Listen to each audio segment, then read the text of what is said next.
皆さん、こんにちは。とっこです。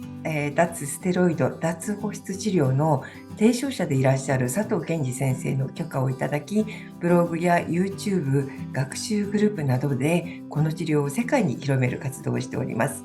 今日はお忙しい時間帯にお集まりいただきありがとうございます。すごい直前のお知らせだったので、皆さんデートをキャンセルしてご参加くださったりとか、いろいろご都合をつけられてはありませんか？ありませんね。参加いただいて嬉しいです。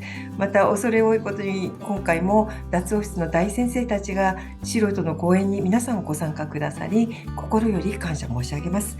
脱保湿の先生たちは早くからステロイドの真実に気づかれたような、医師として卓越した知能と能力をお持ちの優秀な先生たちばかりなので、この後の質問コーナーでも皆さんのご期待に応えてくださいますよ。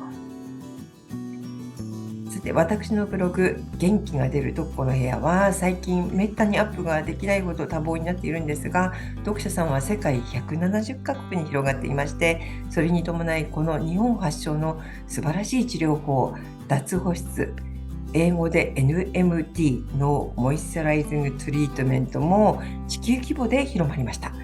膨大な数の方々が学習グループで実習して自力で脱保湿をやり通し良くなっておいでです。どこかの非ステロイドグループでどなたかが短期間で良くなったというポストをすると、コメント欄ではいつもあなたも NMT をやったのという質問を見かけるほどです。しかしものすごく良くなる方々がいる一方、脱保湿は自分には効かないと思って途中でやめる方や、脱保湿中の症状の変化に悪化したと誤解して断念する方もいらっしゃるんです。この違いは何なんでしょう？ NMT の海外への広報担当として膨大な数のステロイドの副作用の患者さんたちと交流していると、この分かれ道が見えてきます。今日は少しずつそれを紐解いていきますね。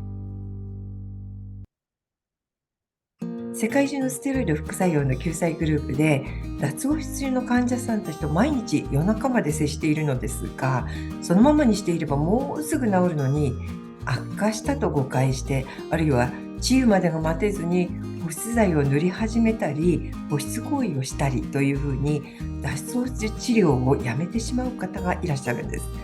お決まりのセリフ、私には脱保湿は効かなかったと宣言して、私には脱保湿すら効かなかったという超絶望的なセリフもちょくちょくありますよ。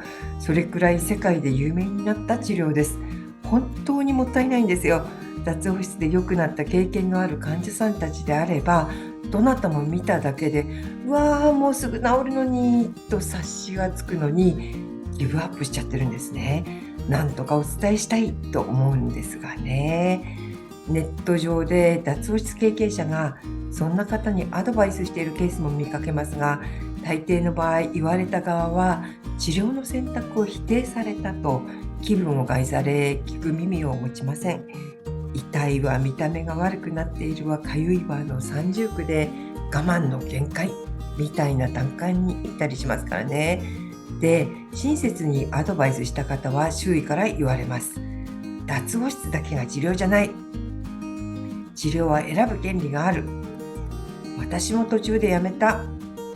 NMT はみんなに効くわけではない。とか、袋叩きにあったりします。そこで愛を持ってアドバイスした方は撃沈。もうよそのグループで NMT のことを押すのはやめようとなっていきます。そしてそのやりとりを見ていた脱保湿信者も発言するのが怖くなります。きちんとやれば本当にいい治療だと知っているのに、この流れで脱保湿を他のグループで押す方はかつてより激減しました。決して悪気はないのに、気づかないうちに他者から言論の自由を奪ってしまうケースは実は患者レベルですら起こっているんです。マスコミが広めないだけに経験者が広めなければいけない治療なのですが、こういった小さな積み重ねもこの治療の広がりを阻止しています。ですから活動している私たちは治療の内容だけでなく治癒の経過をよく知ってもらわなければいけないんです。アドバイスしようとする方の気持ちは分かりますよ。だって NMT は効かないと宣言した方はこうおっしゃったりするんです。私には NMT すら効かなかった。保湿にはナチュラルローションしか使ってないし、入浴時には丸々バスソルトを使ったりもしてるし、あれもこれも一生懸命やったのによくならなかったといった風に脱放出をしていると言いながらめちゃくちゃ保湿行為をしてるんです。皆さんはお気づきですよね。脱保湿、実はやっていなかったことに気づいていない方が多いんです。それだけきちんと学習されていないということなんです。基本すら理解してないんですから、当然のように悪化のように見える治癒の経過などご存知のわけもなく、もちろん期待した早い治癒という結果は得られないんです。脱保湿は皮膚を極限まで乾燥させます。乾燥した皮膚がどうなるかというと、できたかさぶたやかひで見た目が良くなります。乾燥しているのでかゆみが増します。乾燥でガビガビパツンパツンになって痛いです。亀裂すら入ってひび割れしたりします。そこを乗り越えてから治癒の段階に入ります。その乾燥の前後の段階で脱保湿は効かないと声高に宣言し、脱保湿をこれからやろうとしている方々のやる気すらそのことになるのは、他の患者さんがこの恐ろしく不快な症状から一日でも早く脱出できるチャンスを奪ってしまうことになりかねません。同じ状況で苦しむ患者たちのため、社会のためにもやるならきちんと正しい知識で取り組むことは必須なんです。皆さんにもこの場を借りて脱保湿をやるなら正しいやり方でやってくださいと声を大にして訴えたいと思います。では具体的にどういう感じになるのか患者目線で説明させていただきますね。ベトナムの赤ちゃんです。吐いたり擦れたりして浸出液などが出ています。かき壊して見た目が切ないですね。ここで皆さん脱保湿の知識がないと耐えきれずにいろいろなものを塗ってしまいます。ぐっとこらえてひたすら乾かすと意外と短時間でこんな感じに乾いてきます。でも先ほど説明しましたように乾燥させた皮膚はめちゃくちゃかゆいんです。乾燥すると見た目が悪く見えます。かゆみが増します。そして痛みも増します。この3点セット覚えてください。悪化ではなく治癒への経過です。治癒は一直線には起こりませんよ。書いてしまいました。これはもう親御さんにとって絶望的かと思います。でもこのかゆみは壮絶なレベルで止めるのは拷問と言っても過言ではないほど不可能なんです。親御さんもご自分がなったら皆さん死ぬほど書きますよ。それほどのものだということを理解しなければいけません。ここが忍耐のしどころです。痛い病気、苦しい病気があるのと同じようにかゆい病気があるということを理解しなければいけません。さて、ここで大事な知識です。私たちは血に驚き悪化したと思いがちです。血が出ているということは実は先ほどの浸出液の段階より治癒の方向に進んでいるんです。ですからここで親御さんが崩れてしまってはいけません。お子さんの肌は頑張って治癒に向かっているんです。だからこそ知識が大事なんです。めげずにひたすら乾かします。かさぶたが形成されてその下で新しい健康な皮膚が出来上がっていきます。かさぶたは下の新しい皮膚を守る役割を終えると少しずつ剥がれて落ちていきます。自然に剥がれるので忍耐強く待ってください。7ヶ月後の成果です。お母様は徹底的に脱保湿を勉強して成し遂げられました。次はオランダの女性です。かなり徹底的に NMT をされた方で6ヶ月後のお肌はもう強くなってきているのが伝わってきますね。お顔の方も NMT1 ヶ月、2ヶ月、約100日、7ヶ月、そして現在です。この方と先日お話しした時もシワが大変だったと闘病を振り返っていらっしゃいましたが、この治癒のすごいところは、極限まで皮膚を乾燥させるので、お肌が自ら潤い成分と保湿成分を作り始めるということです。つまり、より強く、より美しくなるわけです。本当に輝いてますね。アメリカの男性です。この状態を何度かき壊そうとも、まずは極限まで乾かさなければいけません。とにかく保湿剤や保湿行為をやめて、限界まで皮膚を乾かします。見た目が悪くなる、かゆみが増す、痛みが増す、この乾燥時の3点セットは絶対に乗り越える以外ないんです。悪化したと誤解して、ここで諦めないでください。治るために必ず通らなければならない道です。ここは絶望するところではないんですよ。書いてしまっても乾かし、また書いてしまってもめげずに乾かします。それを繰り返すうちに患部がだんだん小さくなっていきます。書いても諦めていませんね。かさぶたがだんだん落ちて患部も小さくなってきていますよ。いかがでしょう。徹底して NMT をやり通した6ヶ月後の輝く笑顔です。しっかりと知識があったからこそ乗り越えられました。また日本発祥の NMT は海外の大手メディアでこのようにしょっちゅう効果の凄さを取り上げられています。ご紹介しきれないほどの数なんですよ。皆さんオフィシャルサイトで一生懸命勉強してやり遂げた方々です。NMT を大成功させて良くなった患者さんは次に続く方々に共通のアドバイスをされます。学習サイトを何度も再放して、何度も読んで読みまくって。実際良くなっているのはそういうふうにした方々なんです。勉強したことにより脱毛質の概念をしっかりと理解でき、ちょっとしたことは自分で考えて判断したり選択できるようにもなります。一応ご説明すると、これらの英語の学習サイトには効率的に良くなるためのコツが膨大な量ポストされているんですよ。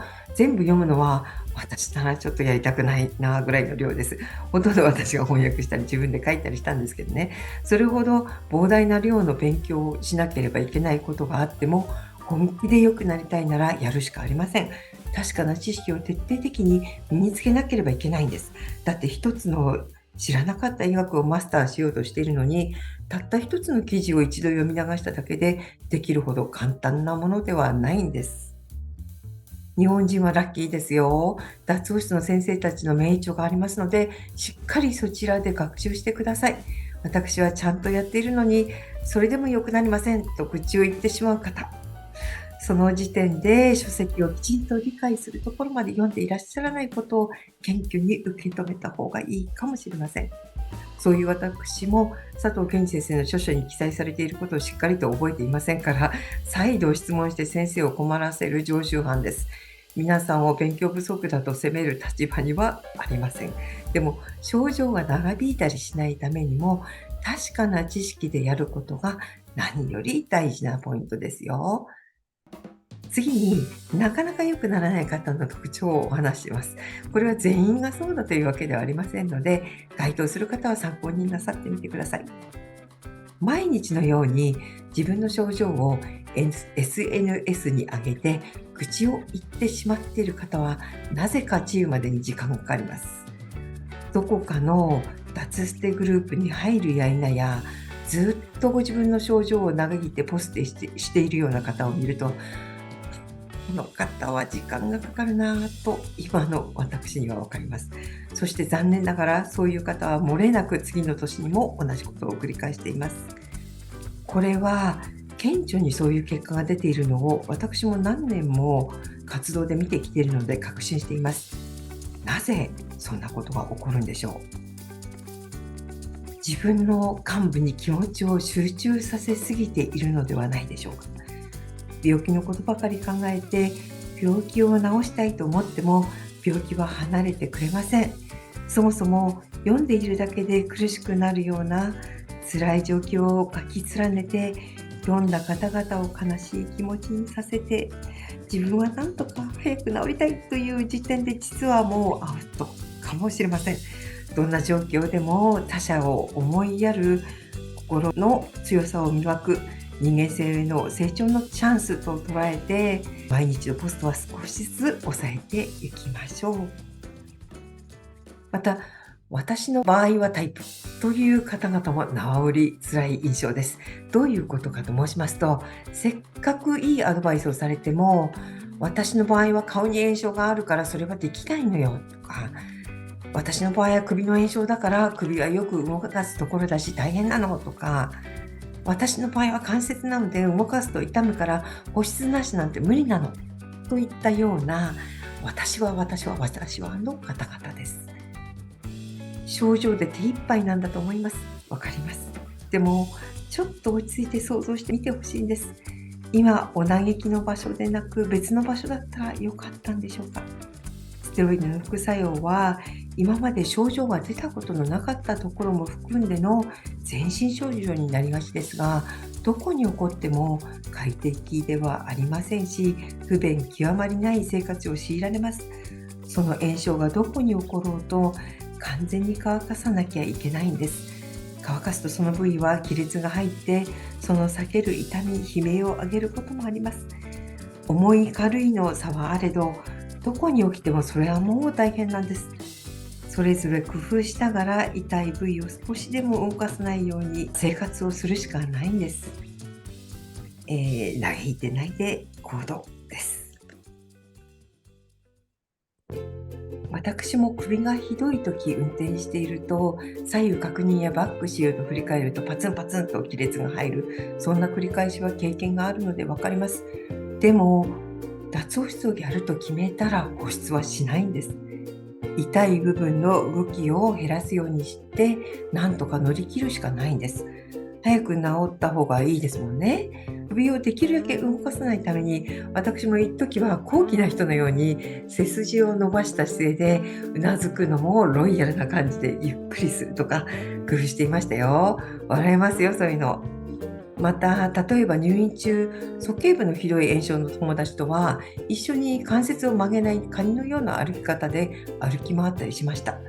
超不自然な動きですけども、関節部分も同じように乾かさないと良くならないので、やるしかないんです。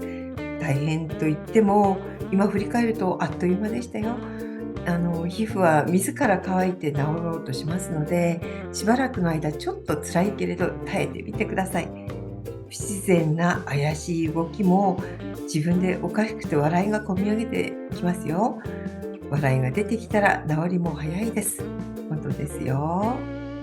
説明してきましたように、脱毛質はやり始めると確かに大変です。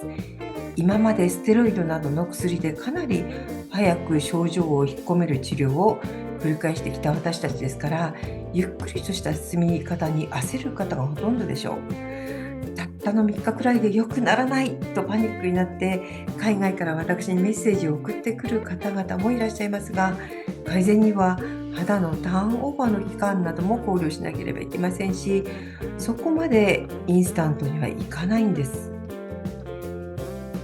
どうも長年薬を塗っていた時代と比較してしまうようですね。保湿を一切せず、ギリギリまで水分摂取も制限し、皮膚を極限まで乾燥させることで、皮膚が徐々に皮脂と潤い成分を自ら作り出すのを待つというのが脱保湿です。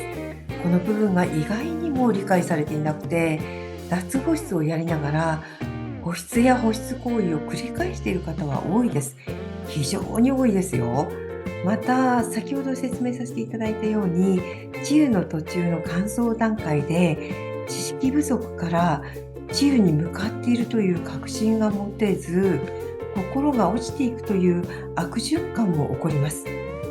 肌に良くないと思いつつも、ついつい嘆いたり、イライラしたり、愚痴をこぼしたり、落ち込んだりと、ネガティブな行動も取りがちです。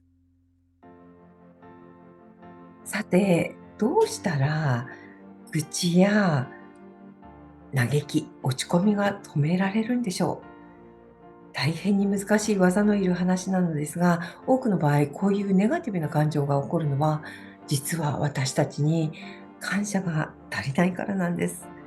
感謝不尽というお話があります。私は無宗教なんですが、敬虔なクリスチャンの三浦綾子さんという作家さんのお話です。塩刈峠とか氷点などの有名な著書があります。彼女自身、私は病気のデパートだというくらい、ありとあらゆる病気をなさったようです。特に脊椎カリエスという激痛に次ぐ激痛という病気の痛みに耐え続けていらしたんですが、ある時、薬が開発され、痛みが半減するようになりました。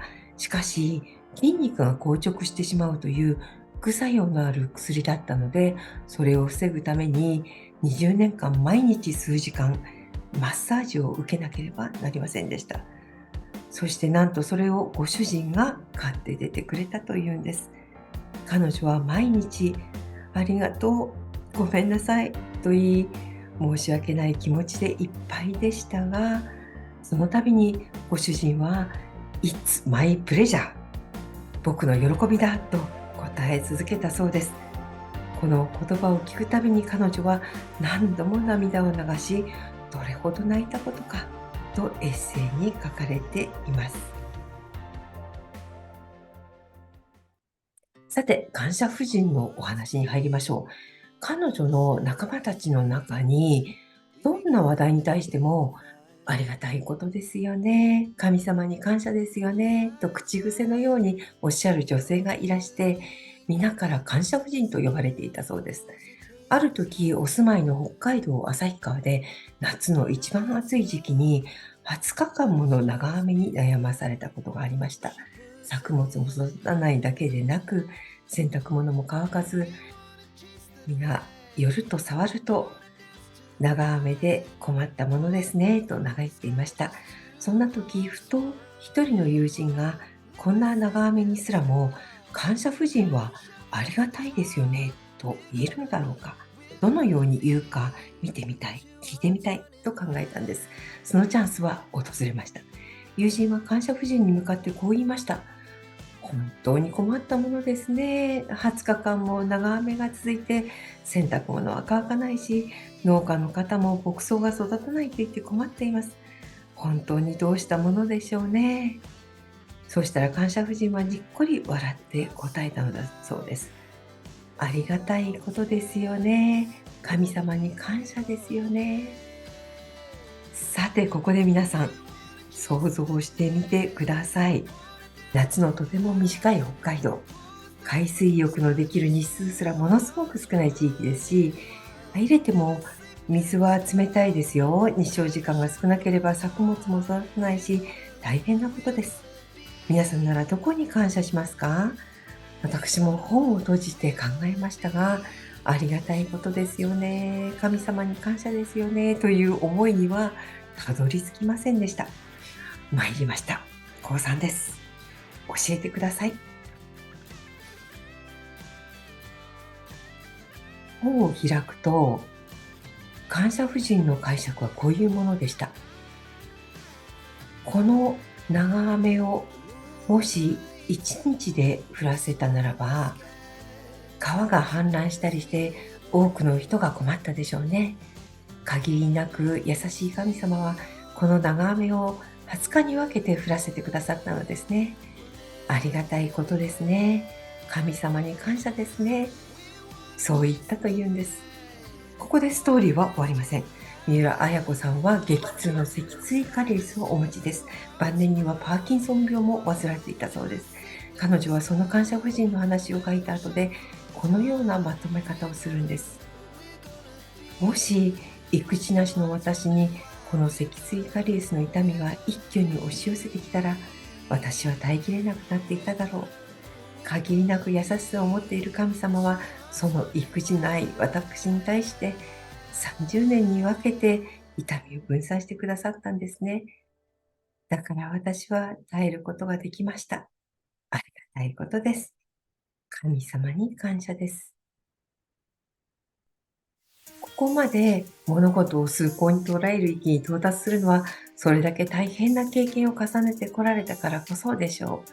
皆さんも現在、大きな試練を経験なさっていますよね。しかし、この機会を辛く苦しい日々を耐え続けているだけだと捉えずに、ご自身が日々磨かれているんだと捉えるきっかけになさってみてはいかがでしょう。嘆いたり、愚痴を言ったり、泣き言を言ったりすることは、実は誰でもできる普通のことです。でも、普通にしていたら、普通にしか治癒は訪れないかもしれません。どうぞこの経験で感謝を見つける達人になってみてください。感謝はあなたの心を軽くしてくれます。そしてそれは皮膚の治癒に穏やかに現れてくるはずですよ。最後に一人ご紹介させてください。以前別の講演会でご紹介したことのあるアメリカの男性ですが、今日は彼自身についてのお話です。この方はご覧の通り、超重症のステロイドの副作用を発症されました。目を背けたくなるような症状かと思います。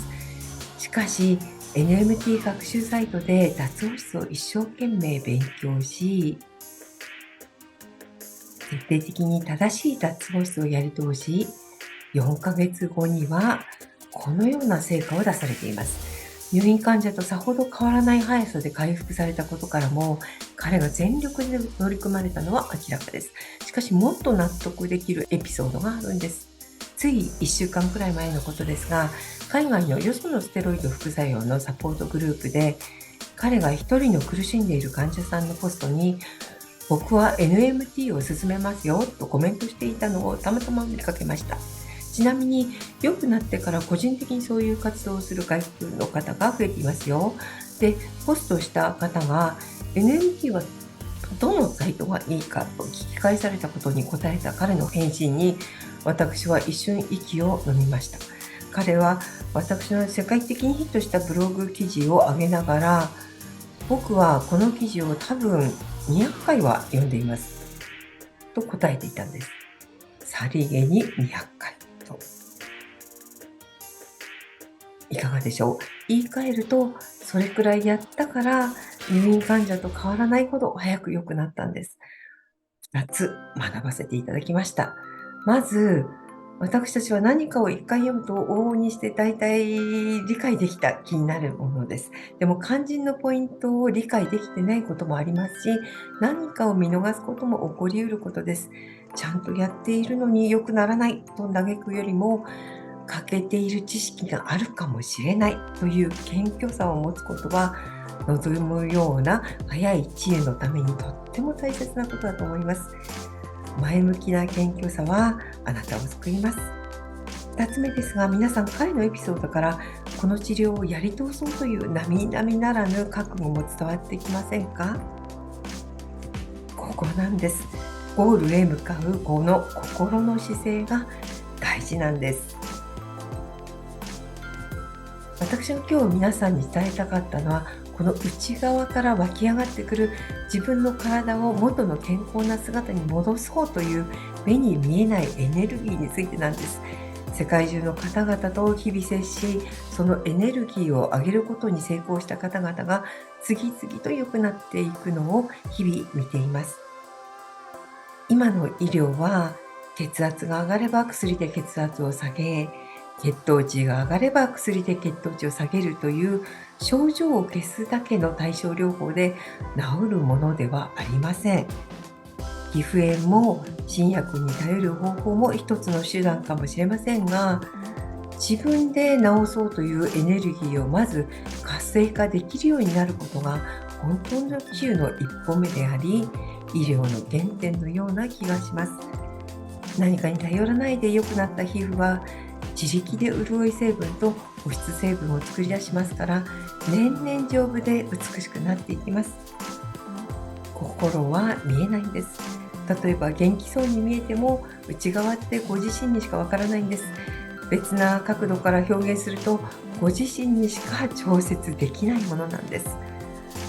治ろうというぶれない心は確実にあなたの体を正しい方向に導いてくれます。また、感謝の思いはあなたを穏やかに治癒に導いてくれます。この科学では証明できない心の力に、実はほとんど私たちは気づいているものです。そのエネルギーを有効利用してください。